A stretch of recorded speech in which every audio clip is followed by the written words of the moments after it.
Hi everybody, this is Mrs. Schauer. Thought we could do a little backyard science today since it's so nice outside. Have you ever noticed that when you take a bath, some of your bath toys sink down to the bottom of the tub, but others float along the top of the water? Things act differently when they're in the water depending on their properties. So I thought we could do an experiment today in my backyard, and I thought you could follow along too if you'd like.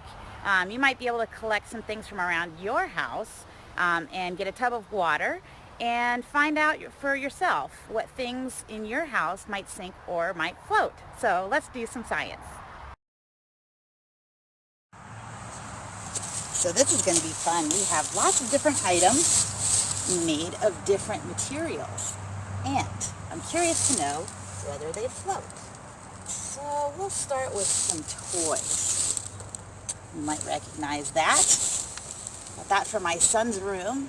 It's a Lego tree. What's your prediction? It's made of plastic, like all Legos are. It's got that, that Lego feel to it.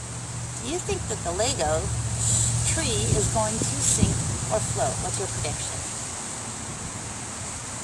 I have a prediction, and I'm going to write it down on my sheet, and then I'll show you later what that is. But what's your prediction? Do you think that this will sink or float?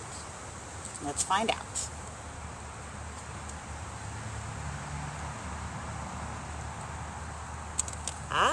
So the Lego tree floated. Okay, what's the next item? I have a big toy here. This is my daughter's cushy cupcake. Okay? So it's much bigger. When I put the two together, I'm weighing them. Just comparing the weight. They feel like they're about the same weight. Let's see if that makes any difference. So the cushy, it's really soft. Let's see if it floats or sinks. What's your prediction? Float or sink?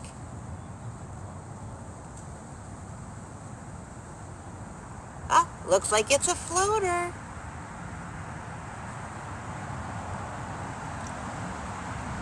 Okay, I'm going to get another item. This one is from my yard. It's a rock. And it has layers to it. You see those layers? And it's kind of rough feeling. It feels like it's made of sand. I think this might actually be a sedimentary rock. Different layers to it, but it is definitely a rock, just like any. You can tell it's got a hard. What's your prediction? Will the rock sink or float? That sank in a hurry, didn't it? And look at that, it's got air bubbles coming up out of it. Why do you think that is?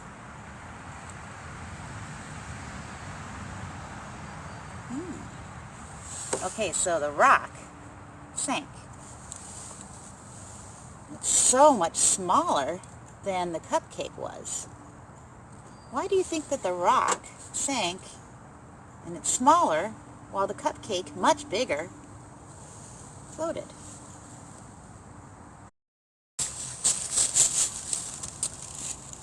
Hey, it's Mrs. Schauer again with some more backyard science. I thought we'd continue our sink or float experiment with some things from nature. So first off, I have this stick. It's a dry stick for the most part. I just put it in the water, but it's not been sitting in the water for very long, so it's still pretty dry. So what's your prediction? Do you think it's going to sink or float?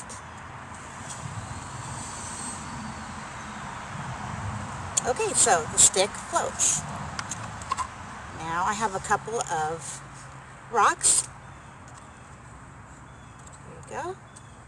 This one has layers. Look at that. And it feels kind of rough, kind of like sand that's been pushed together. I think this might be a sedimentary rock. Pretty solid feeling. Feels kind of dense. What's your prediction? Sink or float? That's a sinker. All right, I got this other one here. And it is also sinking. I know, it feels... Things in nature, sometimes on purpose, either sink or float. Like, for example, coconuts. You know, coconuts, you can get some in the store. They come from palm trees in tropical areas, and those are the seeds for those trees. And the coconut trees don't want their children, their little baby trees, to compete for resources, and so the coconuts, the palm trees have come up with a really neat adaptation so that their seeds float away. So a coconut floats, and it'll float to a different island so that that seed, the coconut, can turn into a tree someplace else. So other things in nature also have adaptations for either sinking or floating. And I have one here.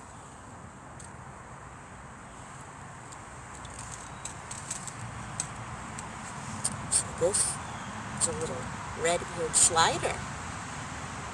He's checking you out. So you can tell by the wetness on his shell here, he likes to be near water. And one reason is safety. So, what do you think? What's your prediction? Do you think he'll sink or float? Let's find out.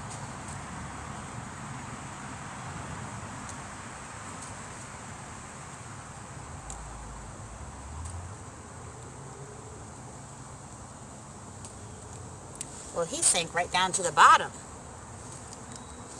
And here's his buddy, a little smaller. See those fins?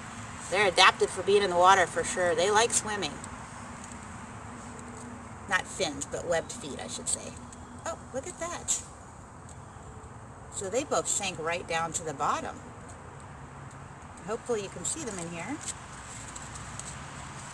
Now turtles are kind of like us in that they breathe air. So they can't stay underwater all the time like fish do. They have to come up and breathe air. So they can disappear to the bottom of the lake or the pond where they live to escape from predators, but they have to come up sometimes. And they can actually regulate their buoyancy, how much they float or how much they sink, by changing the amount of water and the amount of air inside their shells. So when they need to come up for air, they let go of some of the water that they keep inside of them. In other words, they go potty, and that makes it possible for them to go up and get air when they need it.